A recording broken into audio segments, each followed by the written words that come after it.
નમસ્કાર ખેડૂત મિત્ર, હું છું ગોવિંદ પાનસોરિયા. ફૂલે સીડ્સ વતી આપનું હાર્દિક સ્વાગત કરું છું. આજે આપણે આવી ગયા છે લોધિકા તાલુકાની અંદર એક પ્રગતિશીલ ખેડૂતને મળવા માટે. તો સૌ પ્રથમ પહેલા તમારું નામ આપજો. મારું નામ છે અરવિંદભાઈ બોગરા, ગામ મેટોડા. હા, અને અરવિંદભાઈ આ કયું જીરું વાવેલું છે? આ આપણે ફૂલે સીડ્સનું રીમઝીમ કહેવાય. ફૂલે રીમઝીમ, બરોબર છે. તો આ આપણે જીરું વાવ્યું ત્યારે તકલીફ હું પહેલા પડી હતી? હજી આપણે ઉગી નહોતું રહ્યું પૂરું, ક્યાંક ઉગી રહ્યું હતું ત્યારે અમારા અહીંયા જોરદાર બરફનો એટેક થયો હતો. એટલે આપણે કરા પડ્યા હતા. હા, તો ખેડૂત મિત્ર અરવિંદભાઈ બરોબર આ જીરું ઉગ્યું ને તો અરવિંદભાઈ મને ફોન આવ્યો. મને કે જીરું તો બહુ સારું ઉગી પણ કરા એટલા પડ્યા ને લગભગ કે મારે બીજી વખત વાવવું જોઈએ. પછી થોડાક દિવસ હું જોવા પણ આવ્યો તો આપણે વિડીયો અગાઉ મૂકેલો પણ છે અરવિંદભાઈને મળ્યા ત્યારે. તો આજે આ બધું નીકળવાનું છે કે પાછું આપણે જોઈ આવી. તો આજે જીરું કઈ પ્રકારનું છે? જીરું તો મારા હિસાબથી તો મને તો ફૂલે સીડનું મેં પર ટ્રાયલ માટે 3 કિલો વાવ્યું હતું. ગયા વર્ષે તમે વાવ્યું હતું? હા, 3 કિલો વાવ્યું હતું આપણે ટ્રાયલ માટે. કીધું આપણે નવીન છે બીજ, કદાચ પછી તો તમે ગયા વર્ષે વાવ્યું હતું એનું આ બિયારણ વાવ્યું છે પાછું લઈ ગયા હતા? એનું બિયારણ નથી વાવ્યું મેં, કારણ કે એમાં થ્રેશર બદલતા હોય એટલે મિક્સિંગ વધારે થાય. બરોબર છે. આપણે એટલે મેં પાછો જુનાગઢ ઉગ્યો, હું ને મારા મિત્ર પરમ મિત્ર અનિરુદ્ધ બાબુ, એ પણ એના ખેતરની અંદર પણ બધી વસ્તુ આપણે વાવેલી છે. એટલે પાછા અમે જુનાગઢ થી નવું જ બીજ લીધું, કારણ કે જ્યાં આપણને સર્ટિફાઈડ કહેતો હોય ભલે ને ફાઉન્ડેશન કહેતો હોય ભલે ગીટ આપણે બિયારણ ત્યાં આપણે ફૂલેમાં મળતા હોય છે. એટલે આપણે ઈ થોડુંક મોંઘું કોસ્ટલી પડે છે, બરોબર, પણ એમની સામે આપણને બેનિફિટ જાજો મળે છે. એટલે આપણે છે ને હંમેશને માટે હું તો ખેડૂતને પણ કહું છું કે ઘર બિયારણ કરતા એને હકીકતે આપણે ગેરંટી વાળું કે જેને પાકા બિલમાં આપતા હોય, બિલ આપતા એનો ટેગ બતાવતા હોય એવું બીજ ખરીદાય. બરોબર છે. અને તો કે આ બાજુ અમે નીકળતા હતા કીધું આપણે હિરેનભાઈ ને બન્યા હતા. હિરેનભાઈ મારા માટે બહુ સારી વાત કહેવાય. ગોવિંદભાઈ એ કે આપણે અરવિંદભાઈ ની મુલાકાત લઈ, મેં ચાલો આપણે અહીંયા નીકળતા કીધું મુલાકાત લઈ. અને આ અનિરુદ્ધ બાપુ છે, તો તમારો પણ પરિચય આપો તો. મારું નામ અનિરુદ્ધ છે જાડેજા, હું નિવૃત્ત વિસ્તરણ અધિકારી છું. છેલ્લા 5 વર્ષથી એગ્રી ક્લિનિક જુનાગઢ સાથે અમે જોડાયેલા છે. એ કોઈ પણ વેરાયટી લાવે તો પહેલો ખતરો હું અને મારા મિત્રો જે ખેડૂતો સાથે મેં આટલા વર્ષ કામ કર્યું છે. આ ગયા વખતે અમે ફૂલે રીમઝીમ વાવેલું, સારા રિઝલ્ટ મળ્યા. મારા એક ખેડૂતને ચાંદલીમાં 12 મણ સુધીનું ઉત્પાદન આવેલું. બરોબર છે. ફૂલે સંગમ સોયાબીન વાવેલું, ફૂલે કિમિયા વાવેલું, કાદરી લેપાક્ષી મગફળી વાવેલી. અને આ વખતે GW 513 ઘઉં વાવેલા છે, ત્યાં હમણાં આપણે જવાના છીએ. એ સિવાય ફૂલે ભીમા ધાણા વાવેલા છે. બરોબર છે. અને પૂસાની એક વેરાયટી છે, ચણા બિનસિયત વેરાયટી છે. એટલું વાવેતર કર્યું છે, ત્યાં જાય છે. અને એ આપણે પૂસા વિશે હિરેનભાઈ પાસે માહિતી લઈશું. કઈ વેરાયટી સીનાની છે? એ છે પૂસા 10-216. પૂસા 10-216 એવો ક્યાંની વેરાયટી છે? એ છે આપણે ICR દિલ્હીની, ICR દિલ્હીની, બરોબર છે. ત્યાંની વેરાયટી છે. આપણને ગયા વર્ષે એનું બ્રીડર બીજ છે 10-10 કિલો ટ્રાયલ માટે મળેલું. બરોબર છે. અને એનું આપણે ગયા વર્ષે વાવેતર કર્યું હતું. અને એ પાછું આ વખતે બાપુ લઈ ગયા હતા કે મારે પાણીની કે તકલીફ થાય એમ. એટલે જેને બિન પિયતું એના માટેની વેરાયટી છે, બરોબર. અને અરવિંદભાઈ ને બાપુ છે, આપણે આમ ગણીએ ને તો આપણે જ્યારે ધંધો કર્યો કે ત્યારે બ્રાન્ડ આપણી નહોતી. બરોબર. આપણા ખેતરમાં મલ્ટીપ્લાય કર્યું હોય કે પેલા તો હું જ શોખીન ખેડૂત છું. બરોબર. કે મારા ખેતરની અંદર કાંઈક જીરું નથી વાવ્યું. બરોબર છે અરવિંદભાઈ, તો મને કંઈક અખતરો કરવાનું મન થયું. મારે પાણી ઘટે એમ હતું એટલે આખામ સીણા વવાય એમ નહોતા. બરાબર. પછી સોયાબીન ને એવું થોડું ઘણું ખર્યું હોય એટલે કીધું ઓરવી નાખો. પાણી હવે પડ્યું હતું એટલે ઓરવી નાખ્યું. તો એમ થયું કે હવે ઓરવણું થઈ ગયું છે તો જીરું વાવી દઈ. જો ઉગી જાય ને એકાદ પાણ પાછળથી પી જાય તો આપણે થઈ જાય, અને નો થાય તો ખતરો થઈ જાય. ભાગ્યવાળા મારે ટૂંકમાં બહુ વ્યવસ્થિત છે. એટલે મને કહે કે વાંધો નહીં, કે મારી મહેનત જાય તમારું બિયાણ જાય. બરોબર. બેયને રિસ્ક તો લેવું જ પડે. પાણી વગર તો જ રસ્તો કરવો પડે. એટલે એ વાવી દીધું. પાછળથી એમ તો બેની બદલે 4 પાણ પી ગયા. એટલે અત્યારે એમાં વાંધો નથી. એટલે આ વખતે ખબર પડી જાય. અત્યાર સુધી તો હજી 1.5 મહિનાનું થયું છે. હવે જો જીરું થાય તો મારા માટે એક નવો વિકલ્પ તૈયાર થઈ જાય કે આપણા વિસ્તારમાં જીરું વાવી શકાય. આપણા વિસ્તારમાં મારી ફૂલ કાળી જમીન છે, બરોબર. એટલે નીચેથી ઊંધો. તમારું ગામ શું કહી દો? મારું ગામ માણેકવાડા, તાલુકો બગસરા. ગણો તો નહીવત છે. મારા ગામમાં છેલ્લા 10 વર્ષમાં મારું બાજુનું ગામ છે મુંજિયાસર. 10 વર્ષમાં કોઈ જીરું વાવ્યું નહોતું. આ વર્ષે 2 ખેડૂતો ખતરા કર્યા છે, પણ અમારા અહીંયા જીરુંનું ભવાતું નથી. એટલે અમને કોઈ એમ કે ને 12 મણા ઉતરી જીરું, તો અમારે એમ કે ન ઉતરી. કારણ કે આપણા વિસ્તારમાં ન થતું એટલે શું થાય? ન ઉતરે જ નથી અમને. બરોબર છે. અને તમારા વિસ્તારમાં જીરા કેવા ઉતર્યા છે? અમારા વિસ્તારમાં જીરા સરેરાશ 7 થી લઈ અને 15 સુધી જઈ શકે. બરોબર છે. તો આપણે અરવિંદભાઈ ગયા વર્ષે તમારે વાવ્યું હતું, તમારે કેવું ઉતર્યું હતું ગયા વર્ષે? ઓર તો આપણે ખાલી ટ્રાયલ માટે 3 કિલો લીધી આપણે પેલા વાત કરી એ આપણે 9 મણનો ઉતારો આવ્યો હા, તો આજ જીરું હતું 9 મણ હતું. 9 મણ પૂરે રીમઝીમ.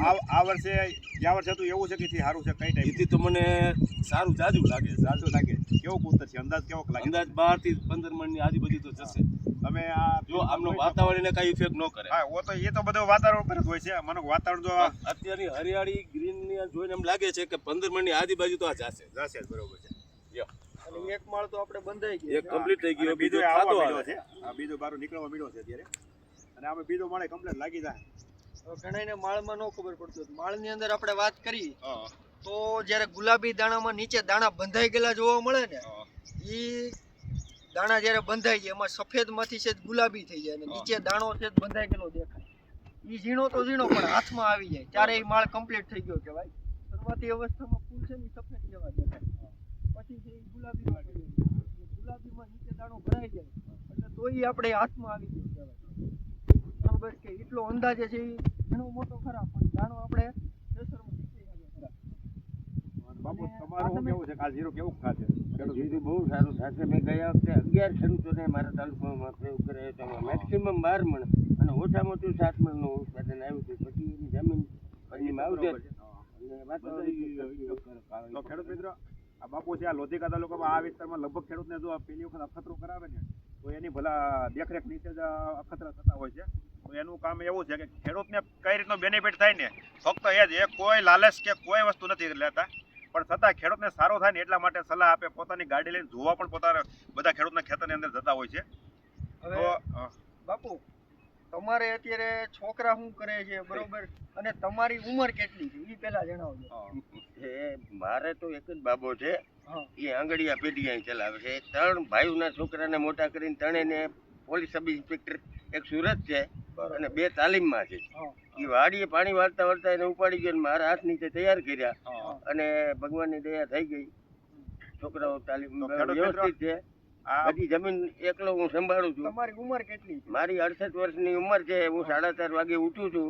6 વાગે હજી ગામને સુતા હોય ત્યાં હું વાડીએ પહોંચી જાઉં છું. પેલા મારીઓની કાઢે હા તો ખેડૂત મિત્રો આ નિરીક્ષિત બાપુ છે એમના પોતાનો એક દીકરો છે આંગળીયા પેઢી ચલાવે છે અને એમના બીજા 3 દીકરા છે એટલે ભાઈના દીકરા બાપુ, ઓ ત્રણે ઇન્સ્પેક્ટર એટલે કે પોલીસની અંદર ફરજ બજાવે છે અને છતાં પણ અત્યારે ખેડૂતને જો એ નિવૃત્ત થઈ જાય ને તો પણ ચાલે એમ છે. છતાં પણ સવારમાં 4 વાગે ઉઠીને 6 વાગે આવે તો ખેડૂતને ખેતરમાં પૂગી જાય અને જેના મિત્ર હોય ને એની અહીંયા તો જાય અને જોવે કે પેલા આમાં શું ઉઠાડે. તકલીફ છે એમ. આવીને ઉઠાડે જી ઉઠ હવે કેટલા વાગ્યા જોતો કરો એટલે બાપુનું કામ છે અહીંયા આમ ગણો ને તો એક જાગૃતતા વિસ્તરણ અધિકારીની ખેડૂતને જાગૃત કરવા રિટાયર માટે થઈ ગયા છે પણ ઈ ખાલી એક નોકરીકીય નિવૃત્ત થયા છે પણ એનો જે અંદરથી જે સેવાકીય પ્રવૃત્તિની ચાલુ જ છે હા, હજી સેવાકીય પહેલેથી પ્રવૃત્તિમાં હતી. અત્યારે લગભગ આજુબાજુમાં જેટલી જગ્યાએ બિયાણ વાવ્યું હોય કોઈ પણ ને માહિતી માટે ફોન હોય બરાબર તો બધી માહિતી પહોંચાડે છે.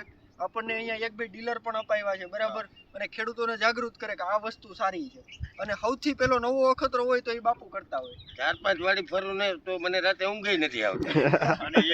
અને હિરેનભાઈ બીજો કે હું એ ડીલરને જે મળવા આવ્યો ને ગઈ વખતે હા ત્યારે મને એ વાત કરતા હતા અશોકભાઈ આ અશોકભાઈ એ મને કે આ અનિલ બાપુની સાહેબ આ અમારે વિસ્તારમાં છે કે હું પણ એ કે કમિશન નથી લેતો છતાં પણ એમ કહે છે કે આની વસ્તુ અમને આપો ન હોય તમને મગાવી દો બરોબર છે બ્રાન્ડથી માંગે છે બ્રાન્ડથી મગર એ અશોકભાઈ પણ 1 રૂપિયો કમિશન ન લેતા ના નથી એ લેતું. કે અમારે ખેડૂતને સીધું થતું તો આપણે કમિશન નથી જોતું બરોબર છે અને અશોકભાઈ કરે છે સારું એમ તુવેર કામ છે. અશોક આપણે મોલવાળા. પુષ્પા એ આંતરપાક તરીકે વાવેતર કરેલ છે ને એ જો આજુબાજુમાં હું જોવા ગયો તો આવતા વખતે અમારી ઈચ્છા છે કે એ વાવવી. વહેલી પાકતી જાત છે અને બહુ જ સારું ઉત્પાદન આપે એવી નવો વિકલ્પ અમે આવતા વખતે તૈયાર કરી છે ને અમને બિયારણ ગિરનાર 4 મગફળી અને આ 2 આપશો એવી અમને હાર્દિક તમને આ તો ના, ટાર્ગેટ ના, વાતમાં અમારે તો પડી જો અમારે તો કોઈ પણ પ્રગતિશીલ ખેડૂત હોય ને એને તો જો કે અમે પેલા આપતા હોય છે કારણ કે જેથી કરીએ અને નવી વસ્તુ છે ને એને શું શું ખામી છે ને એ પણ બતાવી શકે. માનો કે આ સાલો ખેતી કરતા હોય ને એને શું ખામી છે નો કે અને તમને જો જે પ્રગતિશીલ કરું માનો કે આમાં જીરામાં કોઈ ખામી હોય તો એ અરવિંદભાઈને ખ્યાલ હોય તો અમને પણ સજેશન કરે કે ભાઈ આમાં આ વસ્તુ ખામી આવી છે તમે આમાં સુધારો કરો. કોઈ પણ વસ્તુ છે એના લીધે ખેડૂતને પાક ભાવે અને પ્રગતિ હોય વાત કરે ત્યારે પણ ખ્યાલ પણ આવે આપણને એ વસ્તુની ખામી આવી હોય તો પણ ખ્યાલ આવે. હવે તમે જ વસ્તુ છે અમને નબળી છે એમ કેવો નહીં એમને એમ નીકળી જાય બરોબર તો અમારો સુધારો ન થાય તો પાંચ ગ્રાહક કેમ આવે? હા આમાં પ્રોબ્લેમ આવે છે હા રિસર્ચ કરો એમ. અને અમે અમારી રીતે ધારો કે કેટલા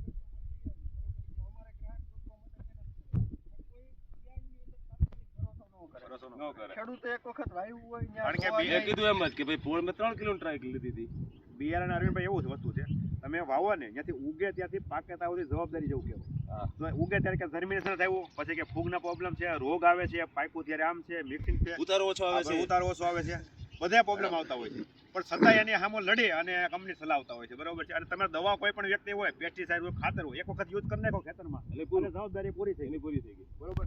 એ 100 રૂપિયાની વસ્તુ ભરી છે અને તમને 2000 ની લીટર આપે ને એને સખાતી નથી, કાંઈ વસ્તુ થતી નથી. કારણ કે તમે એક વખત રાઉન્ડ કરી દો અને તમે નીકળી ગયા. અને આમાં એવું છે, વાવ્યા ત્યાંથી પાકા ત્યાંથી જવાબદારીમાં બંધાયેલા હોય છે. આ વખતે ક્લાઇમેટ ભયંકર ખરાબ. છેલ્લા 20 વર્ષમાં આવું ક્લાઇમેટ ક્યારેય નહોતું. બરફ પડવાથી જ એનું જર્મિનેશન થયું છે. એટલે અમને આવી ધારણા અરવિંદભાઈનો નહોતી ફોન તો આવ્યો કે હતો મને આવી મારામાં. પરિસ્થિતિમાં મને કે આ જીરું ઝાડ બચશે જ તંદુરસ્ત નહીં, છે. એવડા કરા ખીરા છે. તો મેં કીધું એ પાછું કે ફરીથી વાવું છે, એટલા માટે મેં ફોન એટલે મને એમ ફોન કર્યો હતો કે જીરું પછી કે મારે હાટું બિયારણ રાખજો, કે નક્કી નહીં મારું બિયારણ એની બદલે ટકે કે ન ટકે. હમણાં આપણે આટો માર્યો કારણ કે દિવાળીની ફળી નાખી તો ક્યાંય ઈ કે નીચે પડે નીચે પડે એમ નથી. એટલું ઘાટું તમે જોઈ શકો છો. આ સામે જ છે. અને અને આપણે આ કઈ- બિયારણ દર કેટલો રાખે છે? એ તો અઢી ખેડૂત મિત્રને કહો. આમાં બધાના અલગ અલગ હોય. પણ આ મેં આપણા ખેતરમાં કેટલું છે? મેં 1 કિલો ને 800 ગ્રામ બેગ્યો. આમાં છતાંય આપણા જર્મિનેશન કમ્પ્લીટ હું હતું તો કહું છું કે જો પ્રગતિશીલ ને જો વધારે જ્ઞાન ધરાવતો કોઈ ખેડૂત હોય તો 1.5 કિલો જ નાખે. પણ એમાં એવું છે, ઘણી વખત જર્મિનેશનમાં થોડી મને તમને વહેલું ખ્યાલ જ હોય ને કે મેં એમાં એવું પાક છે, શું કર્યો છે. અરવિંદભાઈ, એમાં એવું છે, કોઈ વહેલું ખેડૂત આવે ને જર્મિનેશન નહીં, આની 1 થી 10 નવેમ્બર ની અંદર જ વવાય. પણ તો ઘણા ખેડૂત એવું હોય છે વહેલું આવે એટલે જર્મિનેશન ઘટે એટલે તો એમને વધારે વાવે. 3 કિલો સુધી નાખવું છે. આ તો ત્રણ એમને કિલો. 3 કિલો સુધી નાખવું છે. જો આપણે ડુંગળી છે ચોમાસામાં આપણે દાખલા તરીકે જુલાઈ મહિનામાં વાવી ત્યારે આપણે 2 કિલો દરનો બીજ રાખી છે વીઘે. એની વસ્તુ આપણે નવેમ્બર પછી વાવી એટલે 700 ગ્રામ રાખી છે. સમજો કોઈ ગાંઠી એટલે થાય, ક્વોલિટી એટલી જ નીકળે અને ક્વોન્ટિટી એટલી જ નીકળે છે. બરોબર છે. ઓલું બીજ વધારે આપવું પડે એને, કારણ કે ટાઈમ વિરુદ્ધ આપો અને એટલે બીજ જે વિરુદ્ધ આપો.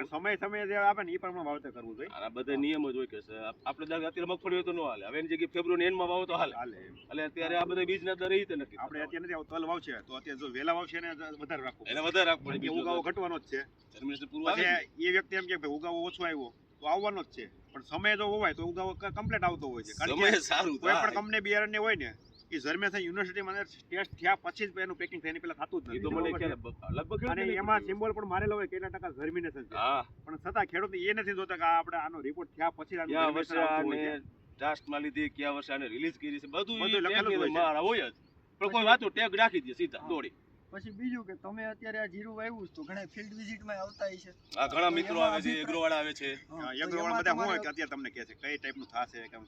એ કે અત્યાર સુધી તો સારું છે, વાતાવરણ આતે કઈ ન કોઈ એના ઇફેક્ટ કરે હા. તો આવા ઘેરા અને તમારું જે જોયો છે અમે દરરોજ કે 10 થી 11 12 કે 15 ઘેરાની વિઝિટ કરતા હોય. હા, આવું કે એક તો કોઈ બીજ તમારી પાસે એકની પાસે છે ફુલેર ઇન્ચીમાં અહીંયા. હા.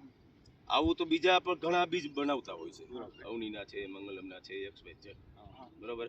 પણ કે આ કયું છે એટલે હું કહું આ ફુલેર ઇન્ચીમ છે તો આ કેટલા નંબર કહેવાય? મેં કીધું આ ત્રણેયનો કહેવાય, ચારેયનો કહેવાય આને. હા. મારા હિસાબથી તો 3 નંબરની આજુબાજુ કીધું કહેવાય છે આ. પણ તમે 4 નંબર પકડીને આવતા 4 નંબર નથી. પહેલો પ્રશ્ન તમે સ્પષ્ટતા કીધું કરતો.